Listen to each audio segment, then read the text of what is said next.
देवभूमि उत्तराखंड में एक साथ 11 बड़े फैसले। धामी सरकार ने कर दिया बड़ा ऐलान। सरकार ने दिखा दिया अगले रोड मैप का ट्रेलर। स्वास्थ्य, ऊर्जा, किसानों और कर्मचारियों सब पर सीधा असर। उत्तराखंड की सियासत और प्रशासन में बुधवार का दिन फैसलों का दिन बन गया। मुख्यमंत्री पुष्कर सिंह धामी की अध्यक्षता में हुई कैबिनेट बैठक में साफ कर दिया कि सरकार अब नीति नहीं, नियत के साथ एक्शन मोड में है। कुल 11 प्रस्तावों पर मुहर लगाकर धामी कैबिनेट ने न सिर्फ स्वास्थ्य योजनाओं की दिशा बदली, बल्कि हरित ऊर्जा, किसानों, कलाकारों, उद्योगों और कर्मचारियों के लिए भी ठोस संदेश दे दिया। ये बैठक सिर्फ एक औपचारिक कैबिनेट मीटिंग नहीं थी, ये सरकार के अगले रोड मैप का ट्रेलर थी। उत्तराखंड की सबसे चर्चित स्वास्थ्य योजनाएं अटल आयुष्मान योजना और गोल्डन कार्ड योजना अब नए अवतार में सामने आएंगी।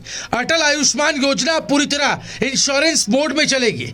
गोल्डन कार्ड योजना को हाइब्रिड मोड में संचालित किया जाएगा। हाइब्रिड मोड का मतलब क्या है, समझ लीजिए।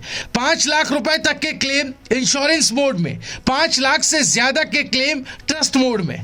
सरकार का मानना है कि इससे बड़े इलाज में अस्पतालों को भुगतान में देरी नहीं होगी, सिस्टम ज्यादा ट्रांसपेरेंट बनेगा, सरकारी खजाने पर अनावश्यक दबाव नहीं पड़ेगा। हालांकि कर्मचारियों के लिए एक अहम बदलाव भी है। ट्रस्ट में अंशदान बढ़ेगा, जो करीब 250 रुपए से 400 रुपए तक अधिक होगा। सरकार का तर्क है कि बेहतर इलाज, मजबूत सिस्टम और समय पर भुगतान के लिए ये जरूरी कदम है। हरित ऊर्जा को बड़ा बूस्ट मिलेगा। नेचुरल गैस पर वैट 20% से घटाकर 5%। धामी कैबिनेट का यह फैसला सीधे आम आदमी और उद्योगों दोनों को राहत देने वाला है। नेचुरल गैस पर वैट अब सिर्फ 5%, पहले ये 20% था। इससे सीएनजी और पीएनजी सस्ती होंगी, उद्योगों की लागत घटेगी, पर्यावरण के अनुकूल ईंधन को बढ़ावा मिलेगा। ये फैसला साफ संकेत देता है कि उत्तराखंड अब ग्रीन एनर्जी ट्रांजिशन को गंभीरता से ले रहा है। धराली आपदा से प्रभावित क्षेत्रों के किसानों के लिए सरकार ने सीधी आर्थिक मदद का रास्ता खोला है। रॉयल डिलीशियस सेब 51 रुपए प्रति किलो, रेड डिलीशियस सेब 45 रुपए प्रति किलो खरीद उद्यान विभाग के माध्यम से होगी। ये फैसला सिर्फ मुआवजा नहीं, बल्कि किसानों के आत्मसम्मान की रक्षा, उनकी मेहनत का उचित मूल्य, बाजार में मजबूरी में औने पौने दाम पर बिक्री से राहत। संस्कृति विभाग के तहत मिलने वाली मासिक पेंशन में 100% की बढ़ोतरी, पहले 3000 रुपए अब 6000 रुपए प्रति माह। ये फैसला उन बुजुर्ग कलाकारों और लेखकों के लिए है जिन्होंने अपनी पूरी जिंदगी कला और संस्कृति को दी, लेकिन बुढ़ापे में आर्थिक तंगी झेलकर सरकार ने साफ संदेश दिया कि संस्कृति सिर्फ मंच पर नहीं, नीति में भी सम्मान पाएगी। वहीं ईज ऑफ डूइंग बिजनेस, भवन पास कराने में बड़ी राहत। अब निम्न जोखिम वाले भवनों के लिए सरकारी दफ्तरों के चक्कर नहीं, एमपैनल आर्किटेक्ट द्वारा स्वप्रमाणन से पासिंग संभव।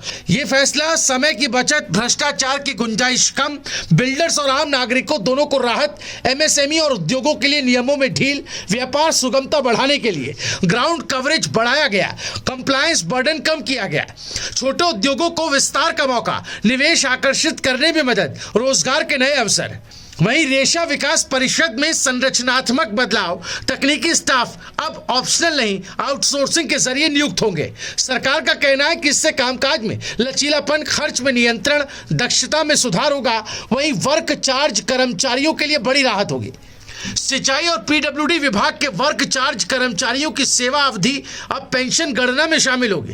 ये फैसला हजारों कर्मचारियों के लिए सामाजिक सुरक्षा, भविष्य की स्थिरता, लंबे समय से चली आ रही मांग की पूर्ति। स्वास्थ्य क्षेत्र में ये फैसला गेम चेंजर माना जा रहा है। एसोसिएट प्रोफेसर की उम्र सीमा 50 से बढ़ाकर 62 साल। स्वामी राम कैंसर अस्पताल में 4 नए पद सृजित। श्रीनगर मेडिकल कॉलेज में समान काम समान वेतन का मामला, उप समिति को रेफर। दुर्गम और अति दुर्गम क्षेत्रों में कार्यरत स्पेशलिस्ट क्लिनिकल डॉक्टरों को 50% अतिरिक्त भत्ता। सरकार का साफ संदेश है, पहाड़ में डॉक्टर चाहिए तो सुविधाएं भी देनी होंगी। इन 11 फैसलों से साफ है कि धामी सरकार सिर्फ घोषणाओं तक सीमित नहीं है, बल्कि सिस्टम को डिजाइन कर रही है। स्वास्थ्य, ऊर्जा, किसान, कर्मचारी, उद्योग, हर सेक्टर को छूते ये फैसले 2027 की राजनीति से पहले मजबूत प्रशासनिक नींव माने जा रहे हैं। आपकी राय क्या है? क्या ये फैसले जमीनी स्तर पर असर दिखाएंगे? क्या गोल्डन कार्ड का नया मॉडल कर्मचारियों के हित में है? अपनी राय कमेंट में लिखिए। खबर पसंद आई हो तो लाइक करें, ज्यादा लोगों तक पहुंचाने के लिए शेयर करें और ऐसे ही एक्सक्लूसिव ब्रेकिंग असरदार खबरों के लिए चैनल को सब्सक्राइब करना ना भूलें।